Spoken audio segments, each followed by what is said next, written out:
Hello guys, Radhe Radhe. आप लोग अच्छे होंगे, स्वस्थ होंगे। और आज हमारे पड़ोस में कथा है सत्यनारायण की।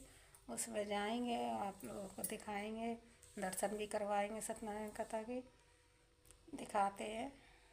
पकड़ लिए हैं, आप आदेश देंगे तो कौन सा दंड दिया जाए। राजा ने बिना कुछ सोचे 2 वर्षों पहले कथा करवाई।